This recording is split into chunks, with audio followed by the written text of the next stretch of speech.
Good. Take whatever.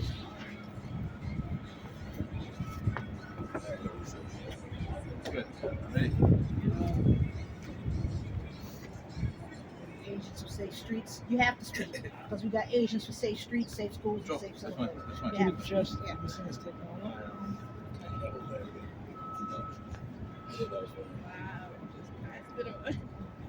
Yeah. Thank you, Christopher Johnson, for always being here Hey, no problem. and Anytime. for always showing up, no Yeah. matter what. Yeah. Yeah, no problem. Got his Yeah. finger on the pulse here. Yeah. Yep.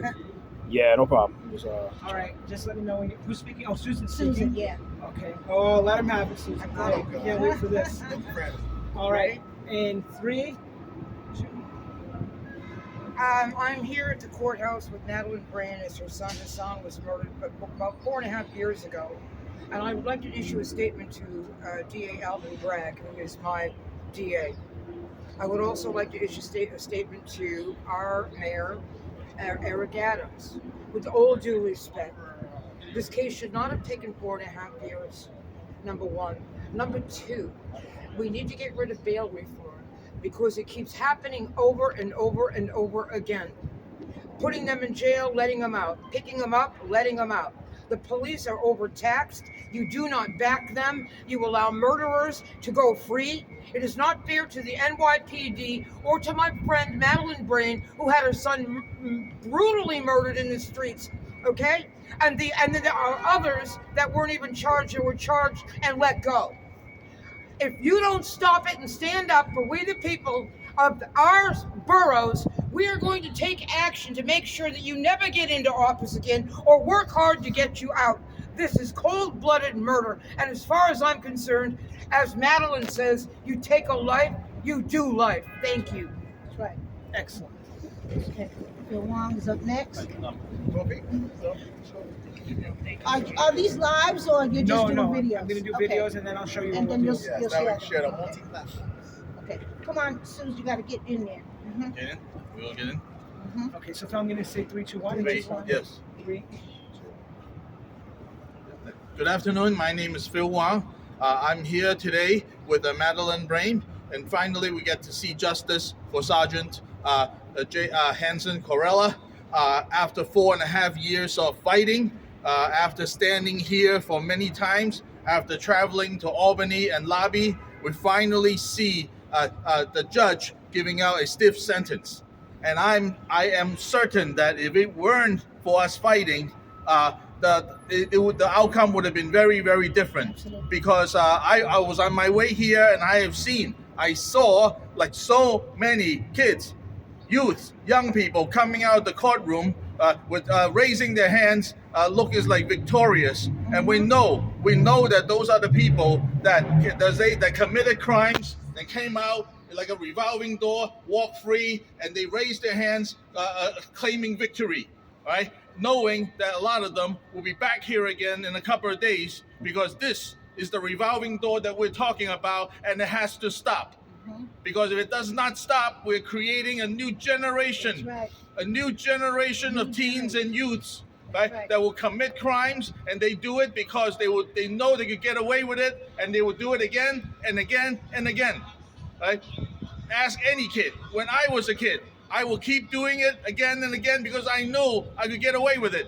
And that message is wrong to our kids. It is. Our kids, my kids, their kids, right? They need to be held They accountable. need to be held accountable for their actions. Teach them a lesson. Right? Teach them a lesson. Save You their cannot lives. just let them go and say, okay, within a matter of hours, they're going to commit the same crimes again. Right? So I'm so glad to be here to witness history, and I wish that the judge can have discretion to detain criminals these are repeated offenders, rather than keep letting them go. Right? New York State is the only state that do that, and that is wrong. Right? So we have to keep fighting. We have to roll back this so-called bail reform. It does not work. The data is out there. The electeds are just looking the other way, thinking that there's not enough data, and that is like nonsense. We have more than enough data to know that this so-called bail reform is wrong. Right? Roll it back, and we're going to keep fighting. We'll keep coming back until this is done. Thank you. Thank you. Yes. Who's up next? You gonna go? Yeah. Here we go, everybody. I'm gonna make this political about myself. No, you're not. Like this. And 3. I am County Committeeman Dion Powell, also with the Strong Enough Achievers Foundation. Our organization doesn't take cure violence money or any anti-violence money, so we have the autonomy to come out here and make public statements in favor of criminal justice because we do target our youth. One of the things that I like about Madeline Brame is the Victims' Rights Reform Council. It's one of the things, even though I'm civically educated and minded, not even I knew about the victims' right to make a public statement forever if they want to in front of the court. Because even I was a little intimidated when the judge tried to prevent her from continuing her statement. And I thought she was in contempt. I was fearful that emotions and passion probably got better for her. Because there was a time she would have jumped up over the whole entire bench and grabbed somebody, and you saw that in the media. So this black woman is doing something that I would call breaking the black wall of silence. Because we're no longer people of color, we're people of culture. And our culture and its toxicity and its perpetuation of money making through all these violent acts to cause legitimacy and validity within the community amongst all these systems makes it feel as though jail is a rite of passage.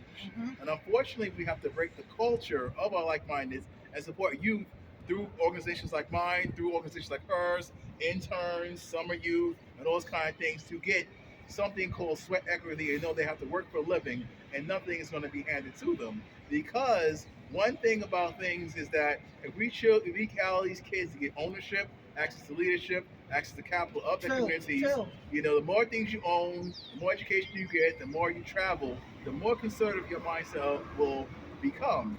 These young people don't value anything, even themselves.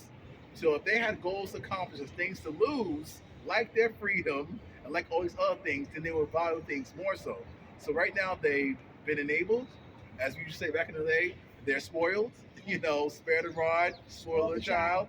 And this is a result. So my lane, even though it's not political, is to change the entire system. Get rid of everybody that's elected official, black or otherwise, because we feel so good with the symbolism, the first black woman this or the first black that, and political powers, but we don't have access. All these laws, no matter what community is behind me, always affects the black community the hardest. It may feel good, but surprise, surprise, you got a jail in your backyard. Surprise, surprise, you love all these homeless rights. Surprise, surprise, you got a shelter in your backyard. So once again, we have to think long term and once again break the black wall of silence and actually speaking of our victims. There should be thousands of others like Madeline behind her who've been in the same situation. But in their mind, they feel as though culturally they're afraid to speak out.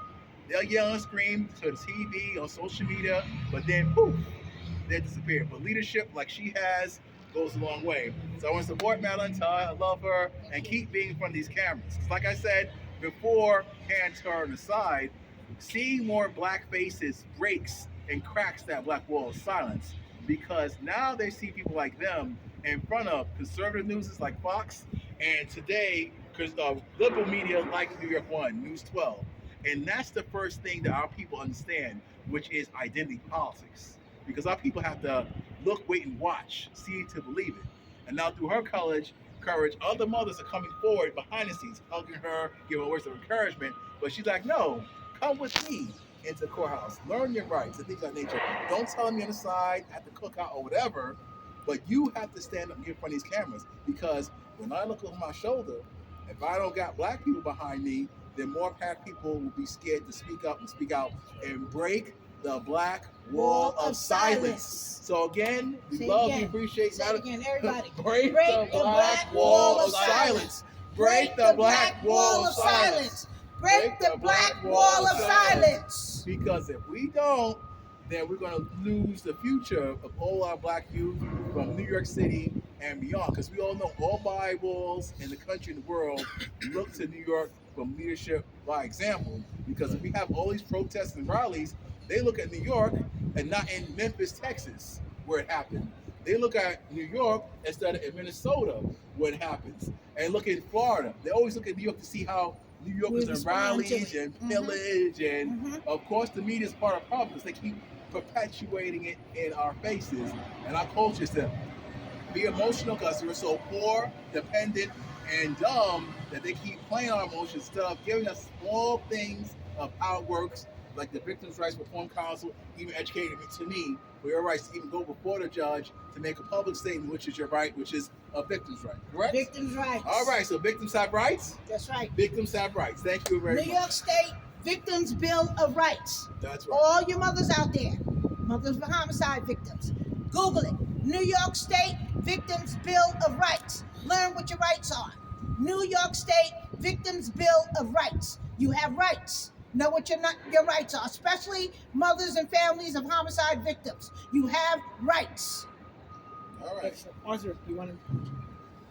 Hold on. Let me. You do, right? I mean, you have a huge, and you speak well. I guess we gotta think. Sorry, I don't want to put you on the spot. That's okay. Did you want to make a statement? Because you look nice. No, I look fat as usual because I am. No, the only thing, Madeline, I ask of you, the only thing I ask of you is. They could hear us all the way on the echo. Okay. They could hear us in the top floor. I hope so. Is that it? No, we'll do Arthur. Okay, Arthur, come on. Get out there, boy. Come on. Didn't mean to All right, boy. in- Give you my little boy. 3, 2. All right, good afternoon. We're here today because we got sentencing for the murder of Sergeant Hason Correa after 4.5 years, which is ridiculous. And we need to hold all these district attorneys accountable, all these elected officials that are pushing these bail reform and putting politics before people. We need to hold them accountable and vote them out, whatever we have to do to get them out. We can't keep on having our communities held hostage by criminals. And when police do come in and effect an arrest, just for them to get out with no repercussion, no consequences, that's ridiculous. If we don't correct the problem, it's only going to keep getting worse. Continue. That's right. So we need to stop it before it's too late. And I want to thank Madeline for being such a strong woman and fighting for. Mr. Mailman, give me our shot. Don't worry. Thank you. Fighting, You want to hold the sign? Hold the sign. fighting for her son, because if she wasn't out here pushing and fighting, this probably would be on somebody's desk right now, just sitting there. Absolutely. Right. Bravo. Thank you, Arthur. Okay. Good. Good stuff, All right, guys. I'm just going to start sending it to